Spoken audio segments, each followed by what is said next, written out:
எல்லாம் அரிசி போட்டவனுக்கு தான் 50 அரிசி போட்டு வரணும் போட்டான் எல்லாம் 2 லட்ச ரூபா கேட்டான் மைசூர் ஒரு வேலைக்கு. அப்புறம் எங்கள் அம்மா என்னதுடா காசு அப்படின்னாரு. நான் எல்லாத்தையும் தரணும்ண்ணா, எனக்கு எதுவும் வேணாம், 5 லட்ச ரூபா மொத்தம் கொடுங்க, தம்பிக்கு 2 லட்ச ரூபா கொடு அப்படின்னாரு. அப்புறம் சரி பணம் வேதனா பாப்போ வேதனா தலைவர் அவன் இந்த மரணா போடா அப்படின்றாங்க.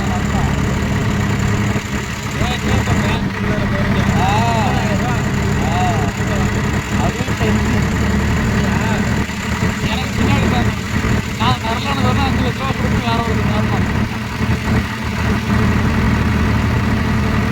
நான் வேணாம்ல. ஹைலைட் என்னன்னா நம்ம மாதம் சம்பளம் அரிசி போடுறது 4500 ரூபா 5500 ரூபா தான். ஓகேவா?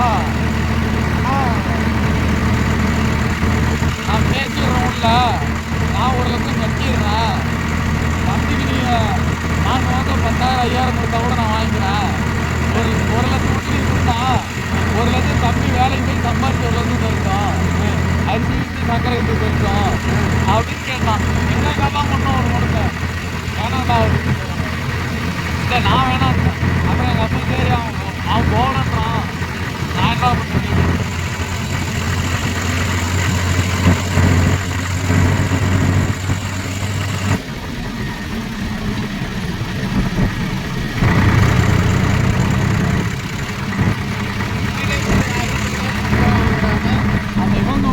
கேசியராக இருக்கிறோம் புதுக்கோட்டையில் ராமதாஸ்ன்னு சொல்லிட்டு விடாது அவர். அப்புறமேட்டு சேர்ந்தார். இது கோடத்துக்காம புதூர் சீட்டை போட்டு தரேன்டாங்க. வெளியெல்லாம் போவேணா, இதுக்குள்ளே காம்ப புதூர், நீ சைக்கிளில் கூட வந்து போட்டுட்டு போ, பைக் கூட ஒன்று வேணாம்.